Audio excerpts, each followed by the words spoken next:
Hey guys, good afternoon all. My name is Ryan Kazantsian. I'm a technical director with Mandiant. I'm here with Matt Hastings, one of our consultants. Both of us have done end-light incident response investigations at Mandiant for myself upwards of 5 years, for Matt upwards of what, 3 years? Yep. Yeah, so apologize if we sound a bit hoarse. I've been in Vegas since Friday of last week, teaching and presenting, so this is like the last little bit of my voice that's left, so hopefully it'll carry us through this hour. But thank you for coming. Really excited to share our research with you. So we're going to talk about investigating PowerShell attacks. To make sure we're in the right room here, this is PowerShell attacks, not that blue shell. So if that's what you're looking for, you're in the wrong presentation. But the reason that we did this research, so we continuously are seeing attackers adopt interestingly novel approaches to compromise and persist in environments. And we had seen an increasing use of PowerShell in some of the targeted attacks that we investigate starting about 18 months to 2 years ago. Very sporadic, nothing really consistent, nothing I would call a trend at the time. But earlier this year, Matt and I worked the case, again, targeted compromise of a Fortune 100 organization. We spent about 4 months investigating in this environment, and as it turns out, this victim's VPN space had been compromised for over 3 years. And attacker, of course, maintains domain administrator during most of that time. And so they kind of have free access to the majority of the environment. But the way that they conducted the majority of their command and control, at least while we were watching, was from their own originating attacker system through the VPN. They were targeting the victim workstations and servers using a combination of stuff we see very often, like scheduled tasks, and stuff that we had not seen quite so often, PowerShell remoting and copying and executing PowerShell scripts on the target systems. And this turned out to be forensically very challenging because you don't get to see what's on the attacker system. And when you conduct a lot of these attacks like PowerShell remoting over the network, it's very difficult to see what was actually done on the host on the endpoint side, especially if it's all in memory. So this led us down the path of doing some of this research, and that's why we're here today. We're not going to really go into a PowerShell 101 here because it's way beyond the scope of this talk. Suffice it to say that PowerShell is incredibly powerful.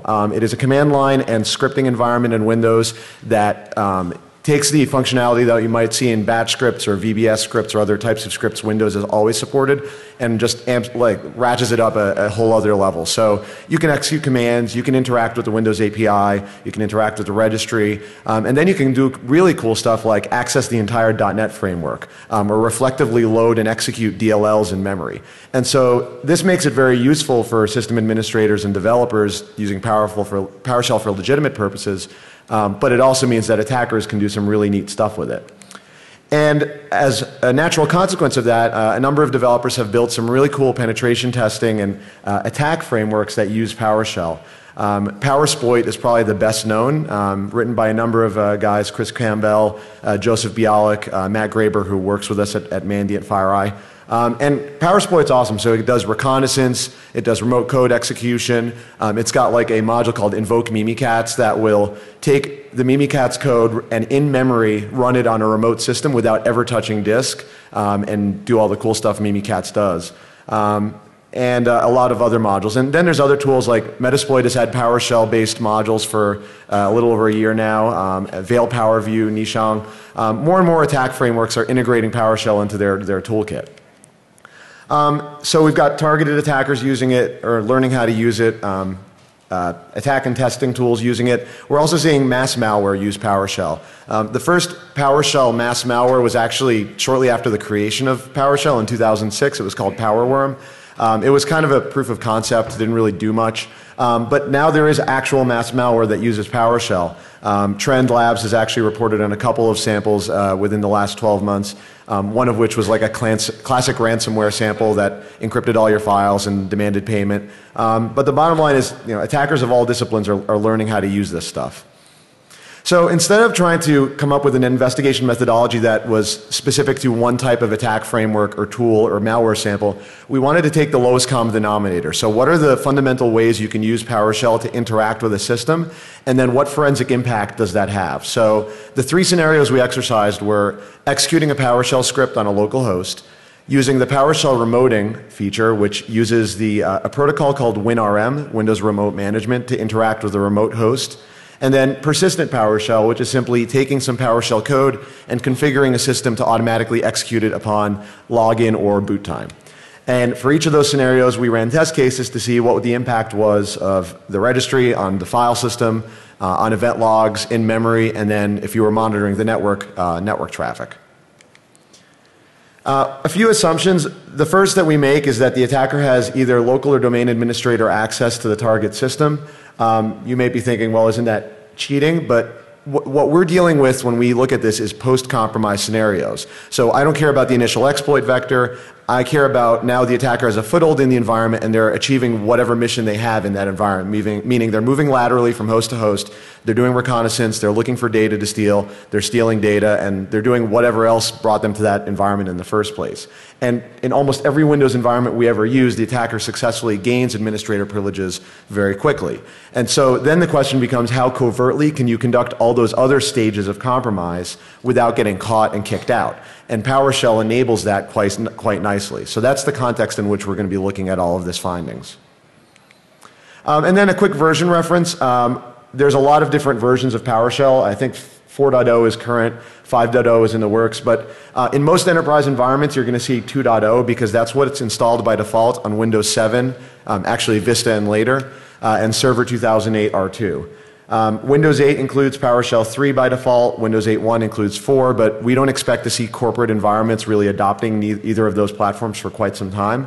So the downside of that is a lot of the cool things that are in PowerShell 3 that myself and Matt will talk about later won't be available by default and therefore won't be installed in most environments. You have to basically apply an optional update to the Windows management framework to gain access to later versions of PowerShell on those versions of Windows.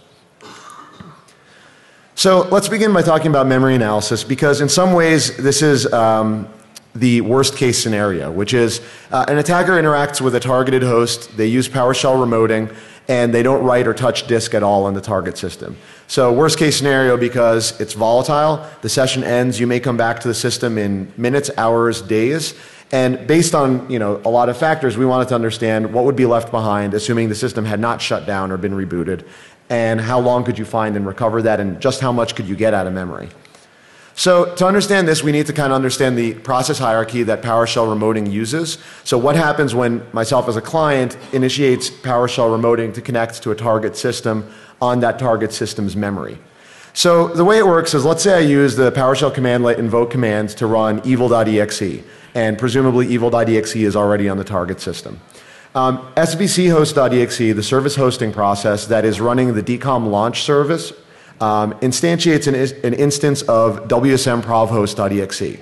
And then that instance of wsm-provhost in turn executes evil.exe. So evil.exe's parent process will be wsm-provhost, and wsm-provhost's parent process will be that instance of svchost. In contrast, if I use PowerShell remoting to execute PowerShell native commands, in other words, just commandlets or code that is solely resident within PowerShell's language space, what actually happens is wsm-provhost spins up again, but you don't see a child process PowerShell.exe spawned by it. The PowerShell code runs within the context of that wsm-provhost process. So you don't see a child PowerShell process when you do remoting like this. So what's in memory? If you go to memory and you dump memory right when a PowerShell session, remoting session is occurring on the victim host, you can reconstruct almost complete command history from the wsm-provhost memory space. The problem with that is it terminates at the end of the session, meaning if I do one single PowerShell remoting command, the moment the command completes, that wsm-provhost terminates, and all that cool evidence in memory is totally gone. From a practical standpoint, that means that as an analyst or investigator, you almost never will get to the system in time to recover that process memory. So that kind of brought us back to the drawing board to see where else in memory does any of this stuff hang out. And what we found is that another instance of the service hosting process that is running the Windows Remote Management Service, which is again what brokers PowerShell remoting, actually contains remnants of the SOAP objects that PowerShell input and output is marshaled into when you do remoting. And so we were actually able to find that this may persist after the end of a remoting session and even all the way up till reboot. We also found that bits and pieces of the same types of data could persist in the kernel and in the page file, but we suspect that that is probably just artifacts of paged pools in memory and therefore not something you could reliably expect to always find. So we're not going to read this in super detail, but we put together a table here of source of evidence in memory and how long you could find stuff after the fact on a system. And really your best bet is the WinRM instance of SVC host. If you dump memory from it, assuming the attacker is the only person that's interacting with the system through remoting, and assuming the system obviously hasn't rebooted, you actually can recover quite a bit of input and output from PowerShell sessions. And it looks like this, and I apologize if the colors are hard to read here, but here's an example of us running through remoting a PowerShell command that simply does echo test string PS session to this output file.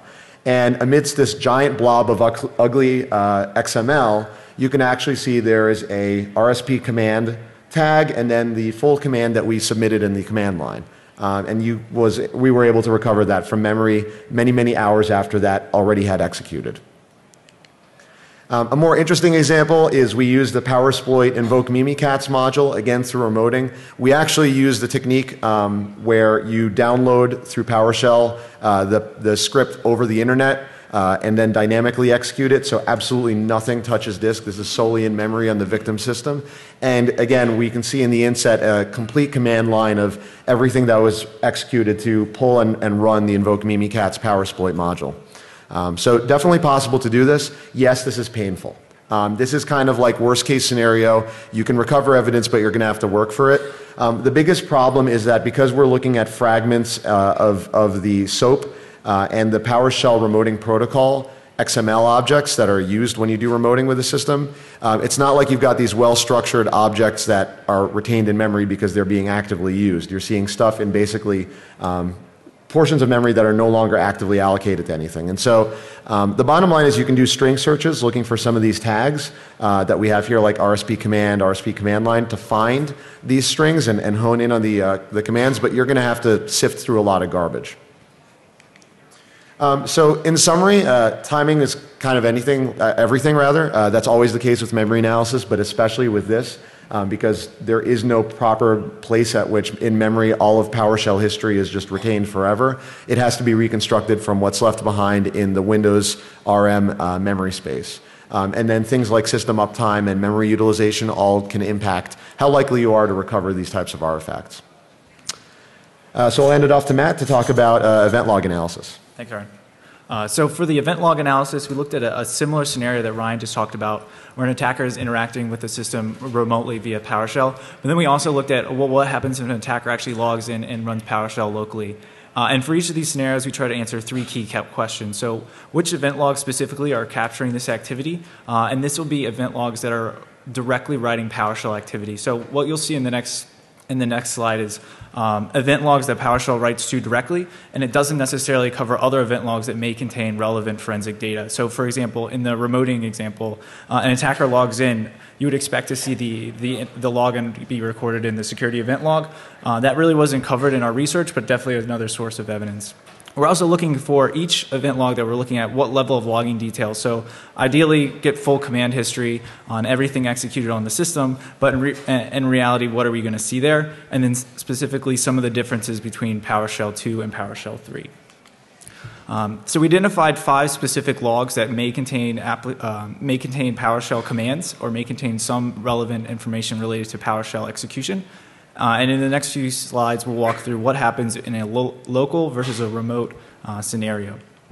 So starting with the PowerShell event log itself, we identified 2 event IDs, 400 and 403, that contain some bits of relevant information. Again, not ideal if you're looking to fully parse back what was executed. But here in event ID 400, you're seeing that the event engine state changes from none to available, indicating that PowerShell started. So looking at the generated time of this event, you can say, okay, PowerShell was run on the system at this time. Corresponding to event ID 403, you can now see, okay, PowerShell is done running. So take those 2 times, and you can say roughly it ran between X and Y. The host name here, console host, indicates that it's a local session versus a remote, and we'll show you what a remote session looks like here in the following slide. The PowerShell operational slide and operational event log here in PowerShell 2.0 really doesn't contain any additional information that we found that's forensically significant. So we did find one EID that contains the same information that PowerShell console is starting up, but again, you can get that from the same event log we spoke about previously. In PowerShell 3.0 and greater, it does write verbose error messages. So here at EID 4100, we're seeing that a script failed to run, and we get the full path to the script.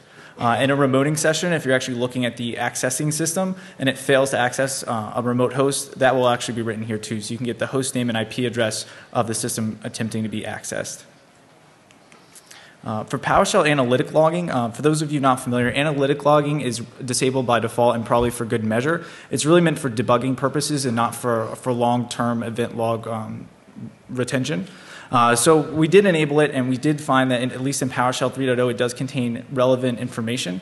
So you can actually see here in event ID 7937, the test.ps1 script was run. So we can see, okay, at least a PowerShell script was run. Also, if you run a native commandlet, that's also captured in the same event ID. And finally, a dropper ID. See, if you run that from the PowerShell console, that's going to be recorded here as well. Now, what you don't get from this is any commands or arguments passed to these scripts. So you kind of get like halfway there, and then you really just want to know, well, okay, well, how are these configured? And there's better ways in 3.0 to record this information, so the analytic logging in this case is probably not worth it. Moving on to the remoting section here, back to the PowerShell log, in EID 6, and this is on the accessing system, we can see that the WSMan session is starting. And looking at this, you can say, okay, well, from the system, a remote session was starting where we're connecting to another host. And those from you who may not be familiar, WSMan is the protocol used by WinRM, which is what PowerShell uses for remoting. And then on the access system, again, we have EIDs 400 and 403. And in this case, we just see the server remote host as the host name, which indicates that this was a remote session versus a local session. Since in the remoting situation, you are using the WinRM service, events are written to the WinRM event log. Specifically here in event ID 169, you can identify who the user that logged into the system was if you don't have security event logs going back that far for some reason, and the security protocol that was used for authentication, so in this case, NTLM. Similar to the PowerShell log, you can also see the time frame of remoting activity looking for the client request for the create shell and the delete shell. So that's available in multiple different event logs. So now going back to the PowerShell analytic log, because as far as 2.0 is concerned, which Ryan mentioned is prevalent. That was the word So, okay, I got to pause. Yesterday at Black Hat, we gave the same talk, and I mispronounced prevalent twice during the talk, and I completely forgot what that word was. Okay, that was it. Yeah. All right, back on track. So in the analytic log, at least in 2.0, it's your only way of really recording command or capturing command execution and responses. Now the problem is, and we'll get to this in another slide, is that the actual content is written in a hex encoded format, so just looking at the log itself doesn't give you any information. And in fact, what you'll find is that every piece of information, everything that's sent back and forth between the two hosts are recorded. So the initial protocol negotiation, all that's recorded in the log in a hex encoded format. So you really have to dig through if you want to find what was actually run. So here's an example of the event log. So here, an object was received. The actual command that we ran here was get child item C, which is just an ls on C. But again, it's in a hex encoded format, so you can't really tell what happened. So if we decode it, you can actually see here the XML that Ryan was referring to in here. Hopefully you can see it. The command get child item, is it a script? Nope, it's not. And then you can see the arguments passed, so the C. So you can see it's a C. Looking at the analytic log now for the response that's sent back, this is for a single response that's sent back to the requesting system. Now remember, in PowerShell, when you run a built-in commandlet, everything that comes back to you is in the form of an object. So each object that's returned from this command is written as a single event in the event log. So if you run this get child item, it will generate enough events in the event log to match the number of items within the C directory. So it generates a ton of events that you'd have to parse through individually to decode and then map back to what was actually run and what was responded. So again, in 2.0, it's just not practical to do this, but there are some other options that you can implement. For the first one that we'll go through is some of the profiles that PowerShell has. So PowerShell has multiple profile options where you can configure code to be run at any time that PowerShell locally starts up. Here we've given an example of the global profile, and one thing you can use is the built-in commandlet start transcript, which actually records command input and output and writes it out to a file of your choice, and you can even write it out to event log format if you prefer.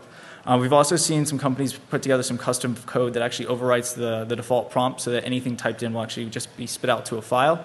Now, some of the limitations here are, like I mentioned, this is only for local PowerShell execution. It doesn't do anything over remoting.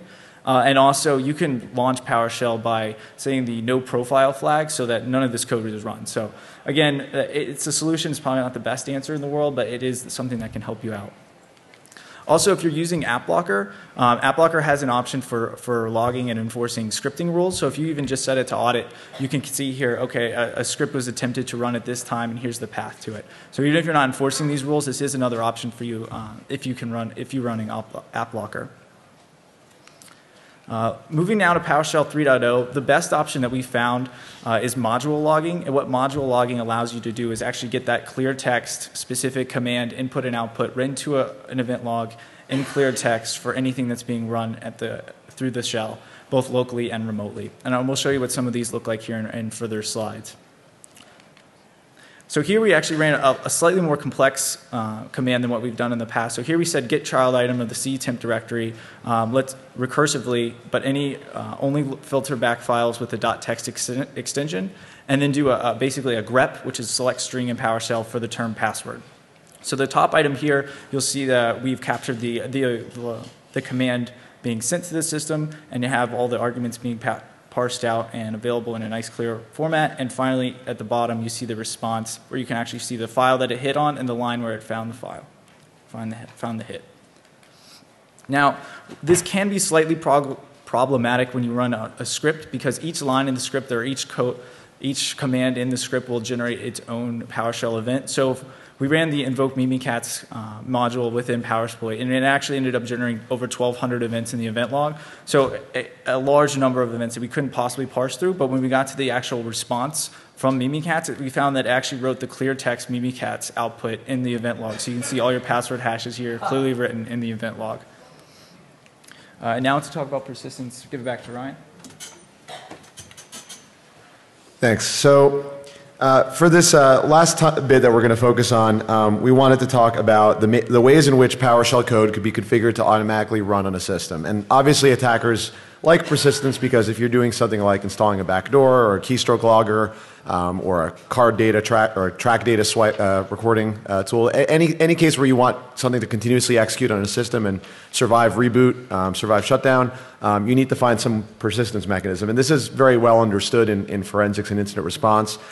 There's actually numerous techniques that Windows provides that are well documented, from registry auto start points like run keys, Windows services, things like recurring scheduled tasks, use of the startup folder. If you think about it, persisting PowerShell simply means making PowerShell.exe run with some argument to feed it a script. So all of these techniques are, like we said, very well understood, and we're actually not going to spend a whole lot of time talking about them because folks have done plenty of research on that in the past. But what we will spend a little more time on is persistence via Windows Management Interface, or WMI. And one of the reasons for that is the PowerSploit toolkit includes this as one of the mechanisms it can use to persist code of your choice. And so we thought that made it an interesting target. We also have seen attackers use WMI to persist not necessarily PowerShell, but other things like CScript or JScript, the other built-in scripting components in Windows that similarly are running built-in native Windows binaries to load and interpret code. WMI is very friendly for that sort of scenario. And to understand that, we need to briefly step back and explain how WMI works. And this is a big, ugly mess. I'm just going to give you a high level of it. Basically, it's this eventing infrastructure. So WMI has this notion of event filters, consumers, and then bindings between the two. So an event filter is basically a query that continuously runs against the state of the system, and when it's satisfied, it fires the consumer that's bound to the filter, and the consumer basically runs something. All of these things can be both set with PowerShell using the set WMI instance commandlet, and also, as we'll show you later, enumerated via PowerShell. So event filters. The event filter, as I said, is the thing that causes a consumer to trigger, and they're typically written in WQL, Windows Query Language. As a simple example here, these are both code snippets from PowerSploit. We have an example of WQL code at top that will fire when the system uptime is between 240 and 325 seconds. Basically a roundabout way of saying fire upon startup. The next one is an example where instead of a relative time, it says at 12 o'clock exactly, fire. So that will satisfy the filter. So two different ways to basically achieve the same thing, continuously run something on a predefined interval. The consumer is what runs when the filter is satisfied. In this example, of course, we're going to execute PowerShell. Now, the trick here is execute PowerShell to load what? Where does the evil code come from? You have a few options here. The thing that PowerSploit does by default is it puts the code in the system-wide or user profile.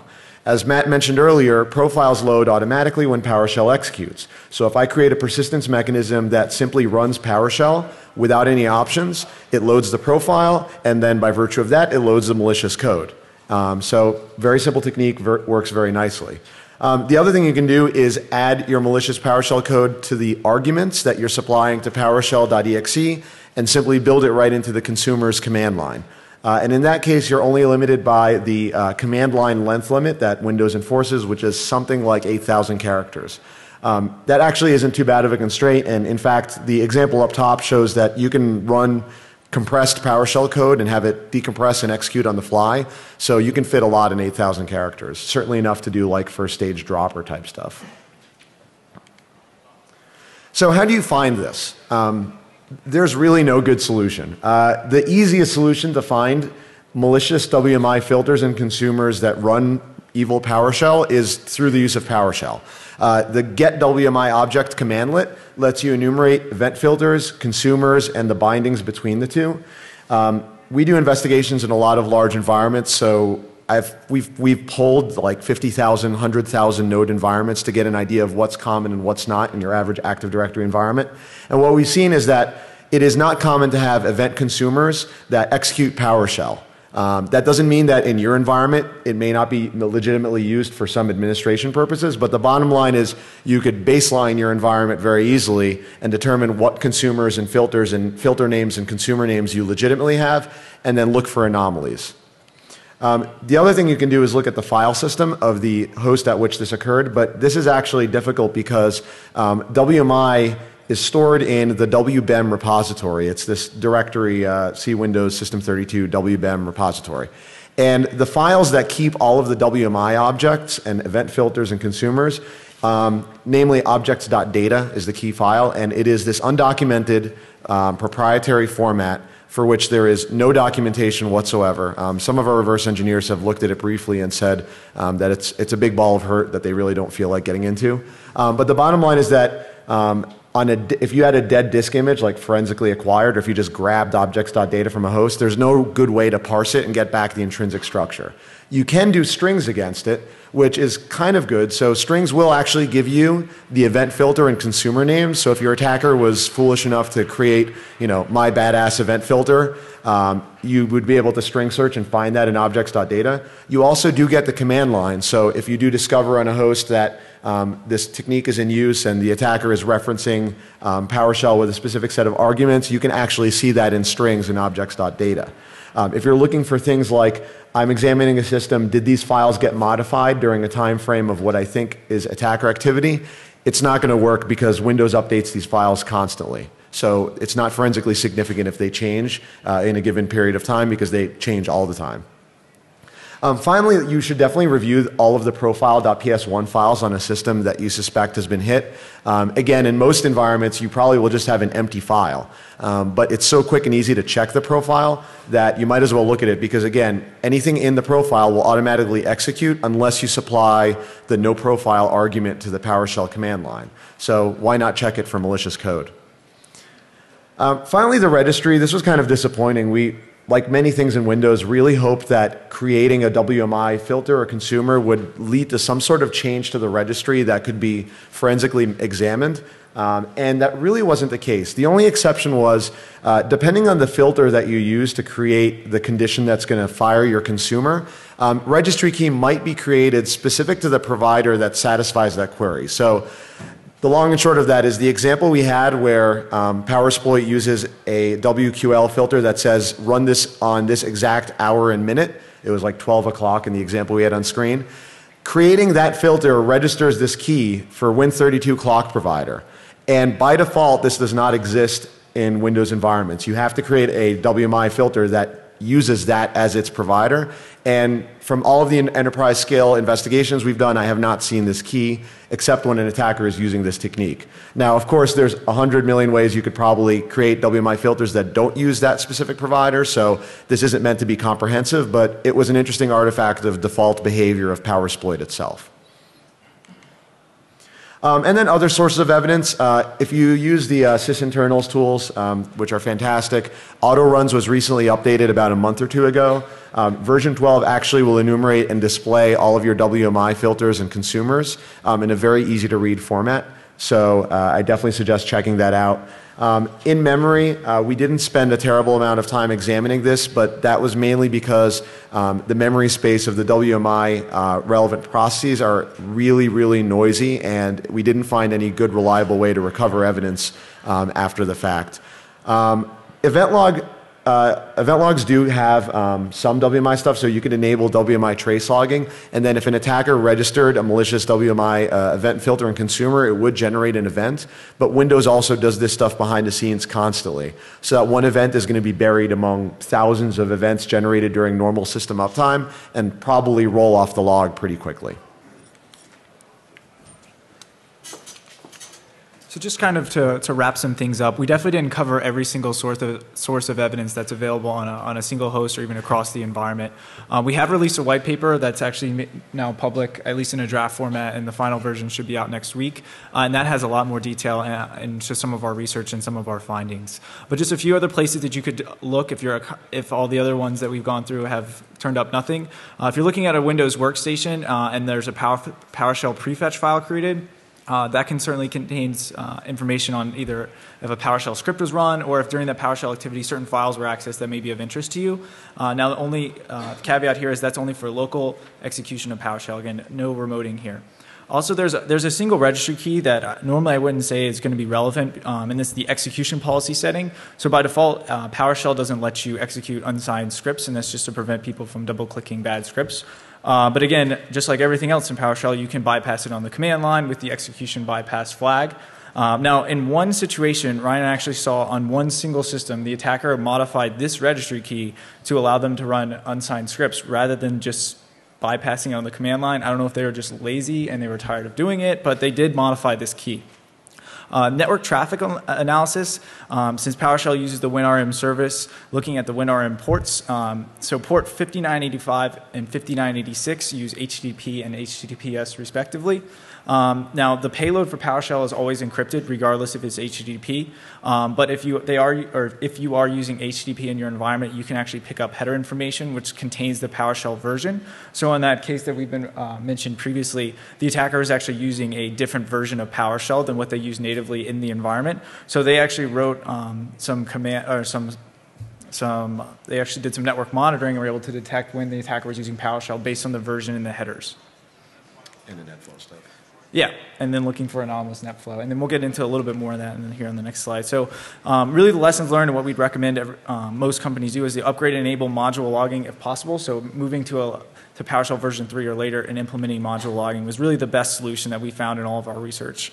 Beyond that and kind of looking at a higher level, baselining legitimate PowerShell usage in your network can be key in identifying anomalous or malicious PowerShell usage. So what is the execution policy setting, and then does it ever change, and if so, why is it changing? How do you name your PowerShell scripts and where do you put them? And then looking for other directories that may not match your either path or naming convention. Do you use remoting? Is remoting enabled by default, or is it only enabled on certain systems? And then baselining that usage. What users use remoting, and from what subnets are they doing it from? So is it only your admins? Is it only server admins? And do they always work from a similar subnet? And then baselining all of that to say, okay, this is what good PowerShell looks like in my environment, and then looking for anomalies through the methods that we described previously. Yeah, the bottom line is that with the exception of module logging, there is no perfect solution that we found for PowerShell forensics, which is why attackers are going to continue to do it. So like Matt said, Taking that step in advance before you have an incident to understand how it's being used in your environment can save you a lot of legwork in the future when you may actually have to respond. The thing we often find is that during your investigative process, PowerShell isn't the initial lead you get, it's some other artifacts of activity on the system. And as you do your forensics and timeline analysis and see some of these things that we presented today, you might now get an indication that the attacker was using PowerShell, whereas if you didn't know to look in these event log entries or in these places in memory, you might completely miss that that's part of their toolkit. And therefore, they might be able to successfully use it without being detected in post-compromise stage of activity. We want to acknowledge a number of folks that helped us out. Matt Graber, who works with us at Mandiant, co-author of PowerSploit, has done a lot of cool work on attack research with PowerShell, as has Joseph Bialik, Chris Campbell. A lot of folks at Microsoft have also reached out to help us out, especially I want to thank Lee Holmes. The folks at Microsoft are keenly aware of attackers using PowerShell. It's a difficult situation when this is all under the context of an attacker who already is an administrator on a system. Obviously, all bets are off from a security standpoint when that happens. So they are definitely working to make it more audit-friendly and easier to monitor. And I've been told that there will be some cool stuff coming down the pipe to make it easier for those who are running it in their environments. So I think good things are going to come out of this. But once again, thank you for your time and attendance here. If you have any questions, it looks like we have a couple of minutes, so please step up to the microphone and we'd be glad to answer them. If you want to talk to us directly, you can either catch us after the talk or email us or hit us up on Twitter. But at this point, we'll stop for any questions.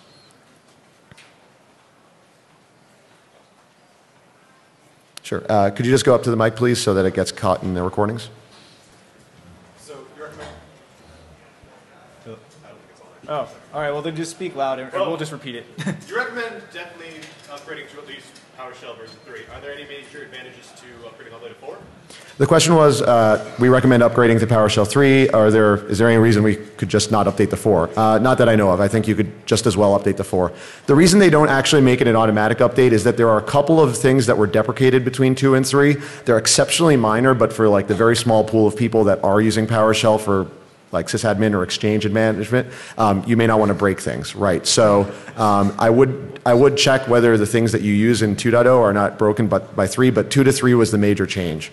So does that answer your question? Yes, definitely. Awesome. Any other questions?